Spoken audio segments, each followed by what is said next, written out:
여러분, 우리가 신앙생활을 하면서 이런 생각해 보셨을 겁니다. 하나님은 어떤 생각을 갖고 계실까?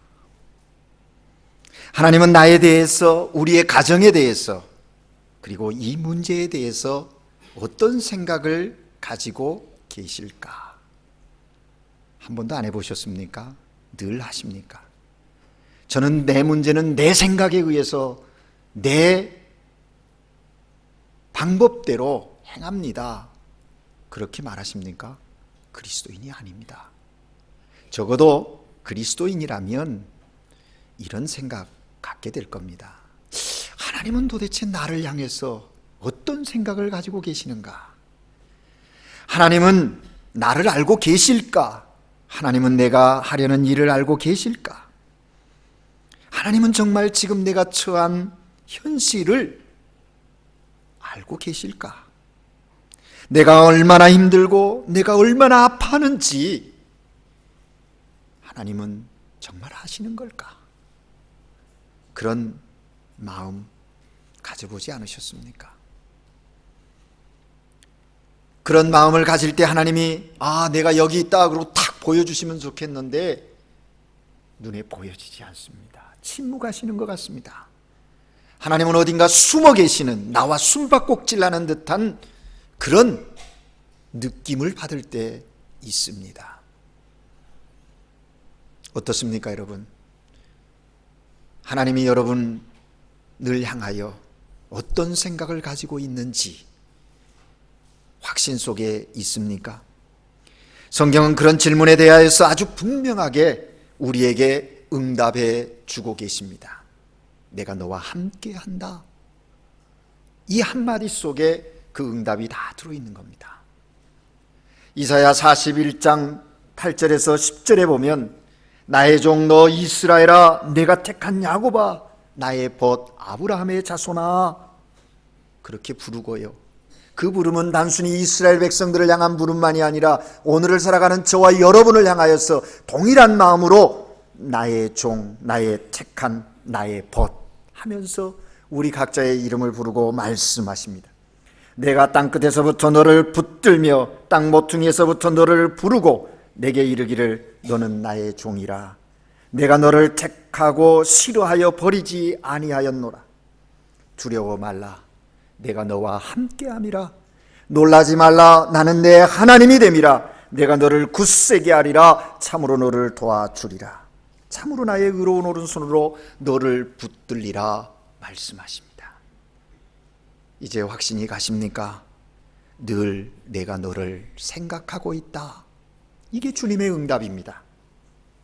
사랑하는 여러분, 우리의 삶의 자리에서 어떤 일을 만나든지 어떤 자리에 있든지 놓지 말아야 할 것은 이 상황, 이 사건 속에서, 이 자리에서 하나님은 어떤 생각을 하실까?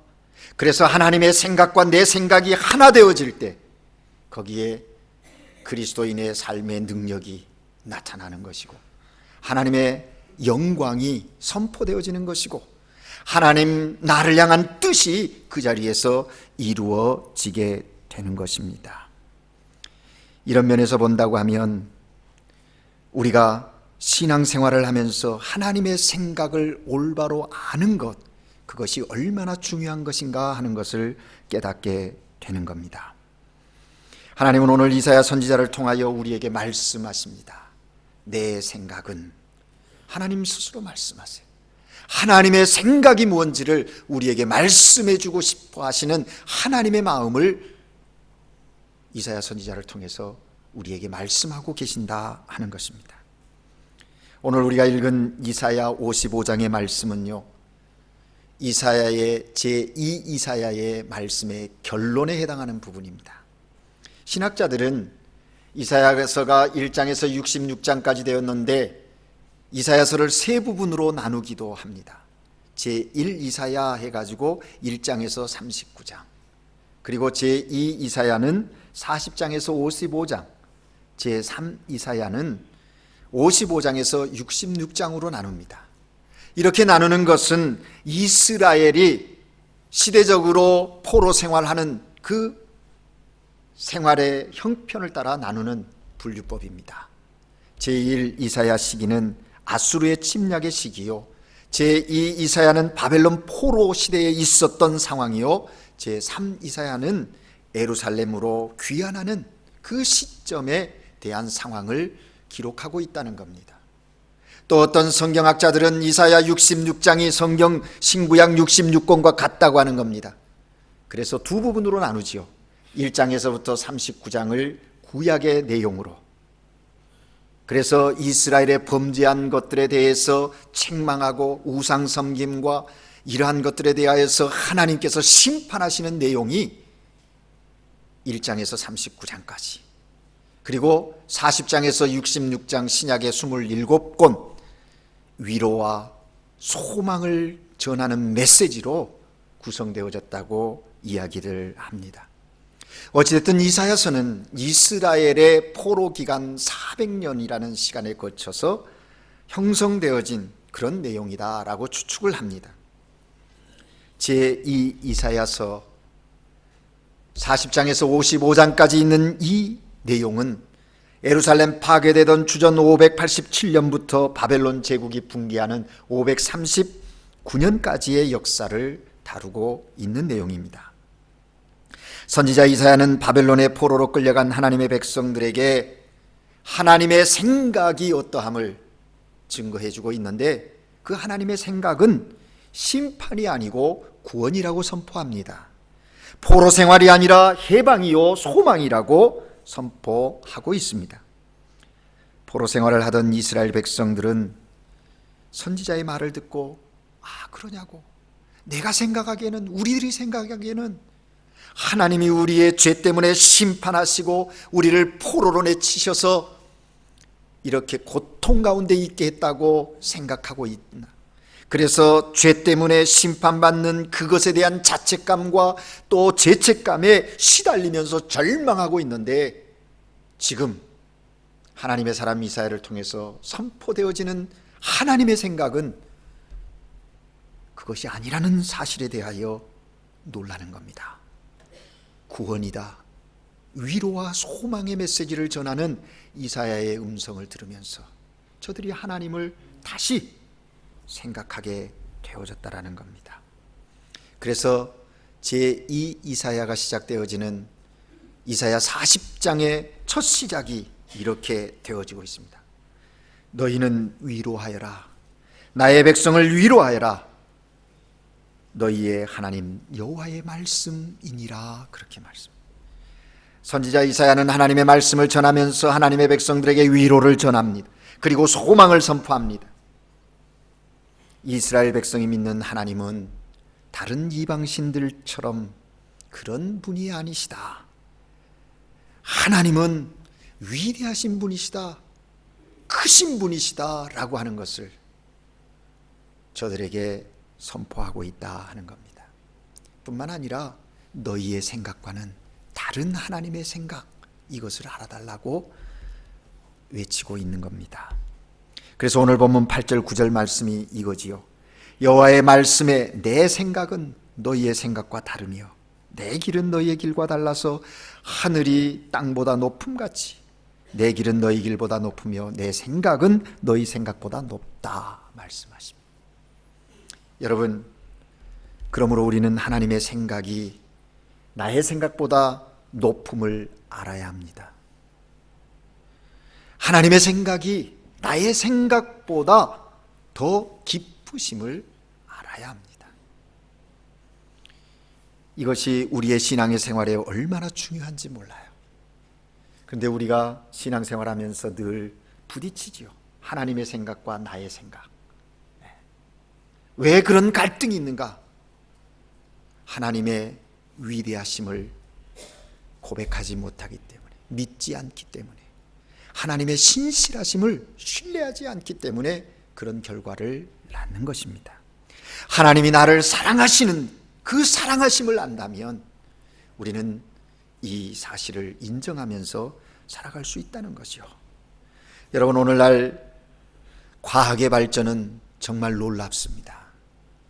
엄청난 변화를 일으키고 있는 것을 압니다. 그런데 여러분, 과학이 뭡니까? 과학이 새로운 것을 창조해내나요? 사실 과학은 하나님께서 만들어 놓으신 이 세계의 이치를 연구하여서 그 이치들을 설명하고 검증해가는, 증명하는 그런 학문 아니겠습니까? 그래서 아무리 과학이 발전했다 할지라도 하나님의 이 창조에 도전장을 낼 수가 없는 것이고, 하나님의 창조의 결론에 마침표를 찍을 수 없는 것이 과학이라고 하는 사실입니다. 그래서 훌륭한 과학자들도요, 정말 진정 훌륭한 과학자는요, 겸손한 사람 되는 거예요. 왜? 과학을 탐구하면 탐구할수록 인간의 한계성을 느끼는 거예요. 더 이상 설명할 수 없으니까 큰 빅뱅이 있었다고, 그거 갖고는 설명이 안 되는 거죠. 사랑하는 여러분, 우리는 하나님의 위대하심을 올바로 알고 인정하는 삶을 살아야 합니다. 그렇게 할 때 하나님의 생각이 사람의 생각보다 높음을 인정하게 되는 것입니다. 하나님이 어떤 분이신지 아는 사람은 하나님의 말씀에 귀를 기울입니다. 그리고 그 말씀을 신뢰합니다. 겸손히 그 말씀 따라 순종하게 되는 거지요. 하나님의 생각이 항상 나의 생각보다 높다는 것을 알기 때문에 순종하는 거예요. 그 대표적인 사람이 구약의 노아가 아니겠습니까? 무려 120년 동안 방주를 지었어요. 그 당시에는 대홍수 이전이니 비가 오지 않았지요. 그 대신 농사 짓기에 충분한 이슬이 대지를 적셨습니다. 그때는 시베리아나 아르헨티나나 한반도의 땅에도 공룡이 살고 있었다고 생각되어집니다. 지구 전체가 따뜻한 온실과 같았습니다. 그러한 때에 대홍수를 대비하면서 거대한 방주를 짓는다. 이것은 그 당시 사람들로서는 이해되지 않는 부분입니다. 어리석은 짓이라고, 무식한 행동이라고 비웃고 비아냥거렸을 겁니다. 그런데 여러분 보세요. 무려 120년 동안 노아는 사람들의 비난을 조금도 개의치 않았습니다. 묵묵히 그 일을 행하였다는 겁니다. 여러분, 노아가 붙잡은 것이 무엇일까요? 그것은 하나님의 생각이 사람의 생각보다 높다라는 것 아니겠습니까? 전능하신 하나님께서 말씀하셨으니 유한한 인간, 내 생각을 가지고 그것을 판단하고 그것의 옳고 그름을 이야기하는 것이 부당하다는 것이죠. 노아는 하나님의 지시에 온전히 순종해서 120년이라는 긴 세월 동안 방주를 지었다는 거예요. 여러분, 우리가 하나님의 말씀에 순종하는 것은 우리의 머리로 그 말씀을 이해하기 때문이 아닙니다. 물론 이해되어지는 말씀들이 있습니다. 그러나 어떤 말씀은 도무지 이해가 되지 않습니다. 납득이 되지 않는 말씀이 있습니다. 그러나 우리가 이해되지 않는데도 불구하고 순종하는 것은 그것이 하나님의 말씀이기 때문입니다. 온 우주 만물을 창조하시고 역사를 주관하시는, 오늘도 나와 함께 하시는 그 하나님의 말씀이기에 우리는 순종하는 것이다 하는 겁니다. 우리가 병원에 가서 의사의 처방을 받을 때가 있지요. 의사가 처방해 줄 때 여러분, 의사를 향하여 그 이유를 꼬치꼬치 캐 묻고 그렇습니까? 묻지 않지요. 그 이유가 뭡니까? 의사의 수준이 나보다 높다는 것을 인정하기 때문이 아닐까요? 병을 치료하는 데 있어서는 의사의 생각이 나보다 높다는 것을 알기 때문에 순종하는 거지요. 하물며 우리의 생각으로 전능하신 하나님의 생각을 판단하려고 한다는 것은 말도 안 되는 얘기입니다. 그것은 교만입니다. 하나님의 말씀이기에 순종하는 거예요. 그 하나님의 위대하심, 그 하나님의 크심 앞에 겸손히 나아가는 것이죠. 우리가 경외하는 하나님은 또한 선하신 분이십니다. 선하신 정도가 아니라 절대적으로 선하신 분이시지요. 절대선입니다. 선하신 하나님이시므로 그 생각이 선하신 것입니다. 그러므로 우리들은 항상 우리를 향하신 하나님의 생각도 선하심을 알아야 합니다. 여러분, 인간이 살고 있는 이 사회가 왜 이렇게 악한지 아십니까? 인간이 악하기 때문입니다. 우리가 자주 쓰는 속담 중에 사촌이 땅을 사면 배가 아프다, 그런 얘기합니다. 이 속담이 사람들의 악함을 잘 보여주는 얘기 아닙니까? 사람들끼리 비교해보면 선량한 사람도 있고 악한 사람도 있을지 몰라도 하나님의 기준에서 보면 사람은 다 악하다는 거예요. 그래서 하나님은 사도 바울을 통해서 로마서 3장에서 이렇게 의인은 없나니 하나도 없으며 깨닫는 자도 없고 하나님을 찾는 자도 없고 다 치우쳐서 한 가지로 무익하게 되고 선을 행하는 자가 없나니 하나도 없다, 그렇게 말합니다. 여러분, 그런 우리를 선하신 하나님께서, 온전하신 하나님께서 사랑하신다고 하는 것, 이거 엄청난 은혜가 아니겠습니까? 사랑하는 여러분, 우리는 알아야 합니다. 그럼에도 불구하고 나를 사랑하시는 그 하나님은 나와 같은 분이 아니라 참 선하신 분이세요. 그래서 에레미야 선지자는 이러한 하나님의 생각, 선하심을 알았기에 에레미야서에서 이렇게 고백하지 않습니까? 에레미야 29장 11절에 나 여호와가 말하노라 너희를 향한 나의 생각은 내가 하나니 재앙이 아니라 곧 평안이요 너희 장래에 소망을 주려 함이라. 하나님의 생각이 평안이요 소망임을 하나님의 사람 에레미야는 알았던 거예요. 오늘 하나님께 예배드리는 저와 여러분도 여러분의 삶의 자리에 어떤 환경, 어떤 형편에 처해 있든지, 어떤 곤경에 빠져 있든지 이 사실을 잊지 마십시다. 하나님이 나를 향한 그 하나님의 생각은 재앙이 아니라 평안이고 소망이라고 하는 그 사실을 분명히 믿으실 수 있기를 바랍니다. 에레미야가요, 남유다 바벨론에 포로되어 있는 그 상황 속에서 예루살렘 성전은 불타고 왕과 백성들은 포로로 끌려갑니다. 그 당시의 정황 비참하기 이루 말할 수가 없습니다.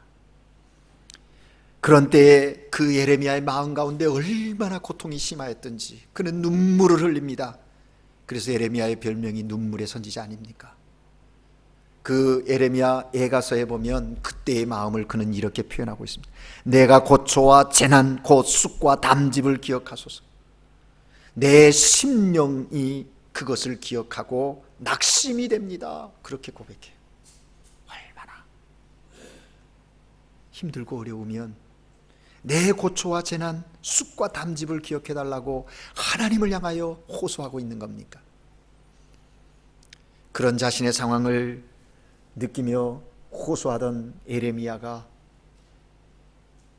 생각한 거예요. 묵상해 보니까 그런 상황 속에서도 하나님의 사랑은, 하나님의 선하심은 여전히 택한 백성 이스라엘을 향하여 있고 자신을 향하여 있는 것을 깨달아 알게 되어요. 그래서 이어지는 그 말씀 속에 이렇게 고백합니다. 중심에 해상한 즉 오히려 소망이 있사오면 여호와의 자비와 긍휼이 무궁하심으로 우리가 진멸되지 않았나이다. 지금의 상황은 포로로 억압되어서 자유가 없고 힘겨운 상황 속에 있지만 진멸하지 않았다는 거예요. 그걸 묵상하니까, 그 가운데서도 하나님의 자비와 긍휼을 생각하니까 감격스러운 거예요. 그래서 그는 고백합니다. 이것이 아침마다 새로우니 주의 성실이 크도소이다. 예레미야가 3장 20절 내용이에요. 여러분, 나라가 망하고 백성들이 포로로 끌려갔음에도 불구하고 선지자는 오히려 소망이 있다고 말하고 있어요. 그 소망의 근거가 뭐예요? 하나님의 긍휼과 자비하심, 그것입니다.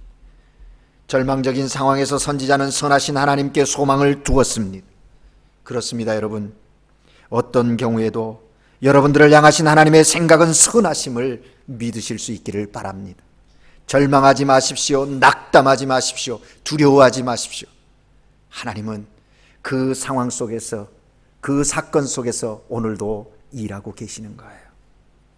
극단적으로 말해서 내가 죽을 일 생길지라도 하나님의 선하심을 시인하시는 여러분 되시기를 바라요. 이 믿음을 가지고 나아갈 때 신앙의 믿음의 능력을 삶 속에서 체험하는 겁니다. 그러나 하나님의 선하심을 믿지 못한 사람은 결국 신앙이 흔들리고 파선에 이르지요. 여러분, 출애굽했던 이스라엘 백성의 광야의 삶을 생각해 보세요. 그들은 광야 생활을 하는 동안 수없이 하나님을 거역했습니다.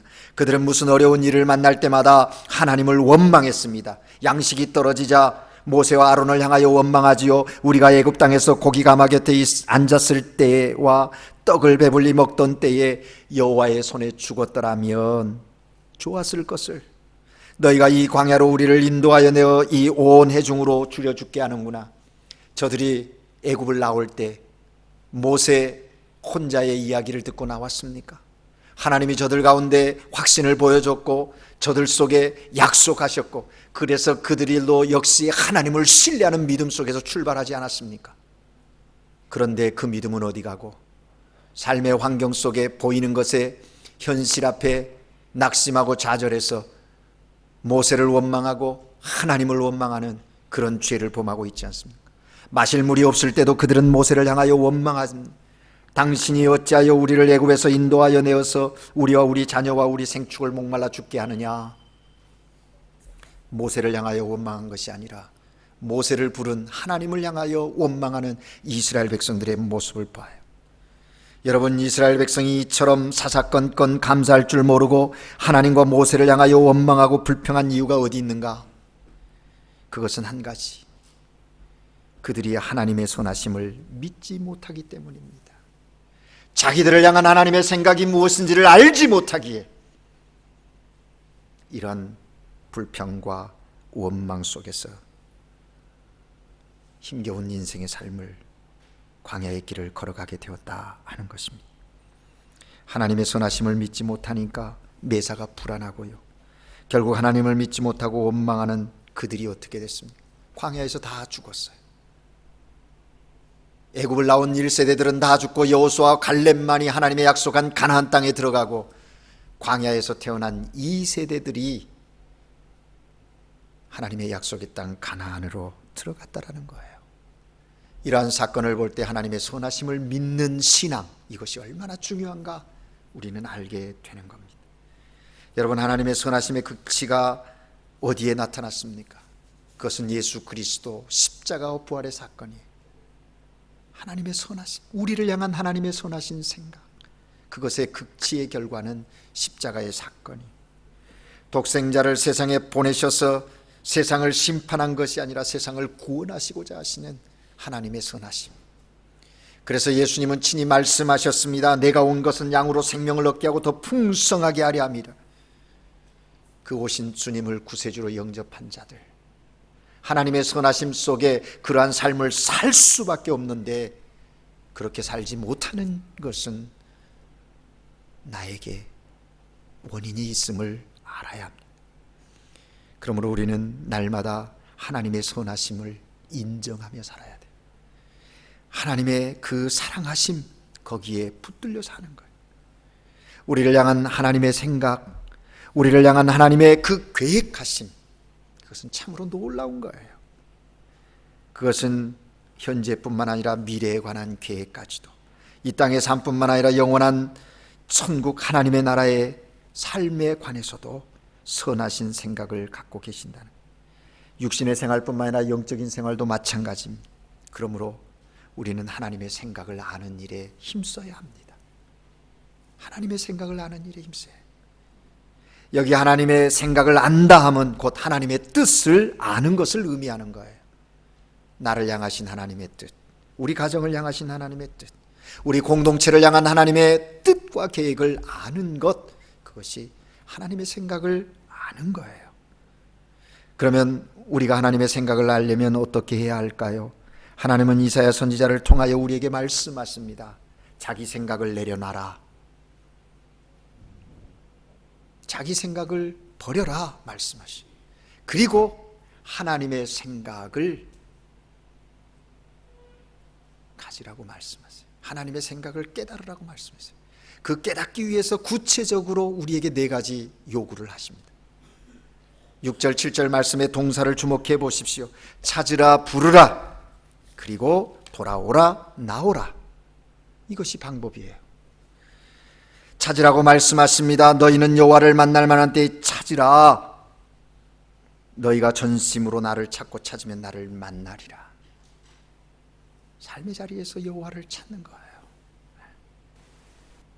어떠한 형편에 있든지 하나님 그분을 찾는, 그러면 만나주신 하나님이 우리에게 말씀하시는 거예요. 부르라고 말씀하십니다. 너희는 여호와께 가까이 계실 때에 부르라. 여호와께서 가까이 계실 때에 부르라. 주여 하고 부르라는 겁니다. 아버지 하고 부르라는 거예요. 여러분, 삶의 바다에서 풍랑이 일어날 때 다 죽게 되어진 상황 속에서 어떻게 해야 합니까? 구조를 요청해야지요. 주여 나를 구원하소서. 주여 나를 구원하소서. 부르짖으라는 겁니다. 지금 여러분 어떤 형편에 처해 있습니까? 모든 것이 절망적이고 희망이 보이지 않습니까? 이제는 끝이라고 생각되어집니까? 아닙니다. 늦지 않았어요. 하나님을 향하여 부르십시오. 구조 요청을 하십시오. 부르라고 말씀하세요. 환난 날에 나를 부르라. 내가 너를 건지리니 내가 나를 영화롭게 하리라. 부르짖는 우리를 통하여 하나님이 영화로우심을 드러내겠다고 말씀하시는 거예요. 그러니 부르짖으세요. 돌아오라고 하십니다. 악인은 그 길을 버리고 여호와께로 돌아오라. 불의한 자는 그 생각을 버리고 여호와께로 돌아오라. 하나님을 멀리 떠나간 사람, 진리의 말씀을 버리고 딴 길로 떠나간 사람, 하나님 앞으로 돌아오라고 이야기하시는 거예요. 전환하라는 거예요. 그럴 때 하나님께서 긍휼히 여기시고 그를 용서하겠다고 말씀하십니다. 품겠다고 말씀하시는 거예요. 마지막으로 나오라고 합니다. 우리 하나님께로 나오라. 그가 널리 용서하리라. 하나님께 나오는 자는 결코 버리지 않습니다. 예수 앞에 나오면 모든 죄 사하고 주의 품에 안기어 편히 쉬리라. 참된 쉼, 안식을 허락하시겠다고 약속하시는 거예요. 그러므로 사랑하는 여러분, 매일 개인적인 경건의 시간을 통하여 하나님께 나아가십시오. 공동체 예배를 통하여 하나님의 만남의 기쁨을 누리십시오. 개인적인 삶 속에서 하나님을 만나고 하나님과 교제함 속에서 하나님의 생각이 나의 생각이 되어지고, 하나님의 생각과 나의 생각이 차이가 있을 때에는 내 생각을 내려놓고 하나님의 생각에 순종하는, 잠시 어려움이 있고 고통이 있고 손해보는 것 같아도 그 하나님의 뜻에 순종하며 나아갈 때 아름다운 결과가 여러분의 삶 가운데 있게 되는 것을 믿으시기 바랍니다. 하나님은 살아계신 하나님이시기 때문에. 말씀을 맺습니다. 여러분, 하나님을 섬기는 신앙생활이 무엇일까요? 그것은 중심의 이동이에요. 내 중심에서 하나님 중심으로 이동하는 거예요. 하나님 앞에서 나의 어리석음과 나의 무지함과 나의 미련함을 인정하고 내 생각, 내 방법, 내 경험을 버리고 하나님의 생각과 하나님의 방법을 따르는 것이 신앙생활이에요. 내 생각과 내 방법을 버릴 때 하나님의 생각과 하나님의 방법이 나타나게 되는데, 이것을 가리켜서 우리는 하나님의 은혜요, 하나님의 축복이요, 내 삶 가운데 하나님의 기적을 경험한다고 우리는 간증하게 되는 것입니다. 그래서 신앙생활은 내 기준에서 하나님을 보는 것이 아니라 하나님의 기준에서 나를 보는 거예요. 내 기준에서 삶의 상황을 보는 것이 아니라 하나님의 기준에서 그 삶의 상황을, 그 사건을 해석하고 하나님의 선하신 뜻, 그것을 이루어가는 삶, 그것이 신앙의 삶이에요. 그런 삶을 매 순간 살게 하기 위하여 하나님은 이사야를 통하여 우리에게 말씀하십니다. 매 순간 하나님을 찾으라고요. 매 순간 하나님을 부르십시오. 매 순간 하나님께 돌아가시고 하나님께 나아가십시오. 그럴 때 우리의 삶 가운데서 하나님의 선하심과 인자함, 하나님의 위대하심이 우리를 통하여 선포되어질 것입니다. 내 생각이 너희 생각과 다르며 내 길은 너희 길과 다름이니라. 기도하시겠습니다. 하나님 아버지, 우리로 오늘 이 시대의 믿음의 사람으로 살게 하시니 감사합니다. 내 생각을 내려놓고 내 방법을 내려놓고 하나님의 생각과 하나님의 방법으로 이 시대를 살게 하시되 우리 스스로는 할 수 없사오니 성령 하나님 우리 가운데 충만히 역사하셔서 그렇게 살아갈 수 있도록 은총 베풀어 주시옵소서. 날마다 주님께 나아가게 하시고 부르게 하시고 또 돌아가게 하시고 찾음이 있게 하셔서 하나님의 선하심과 인자하심을 삶 속에서 경험하며 하나님의 영광을 선포하는 종들로 승리케 하옵소서. 예수 그리스도 이름으로 기도합니다. 아멘.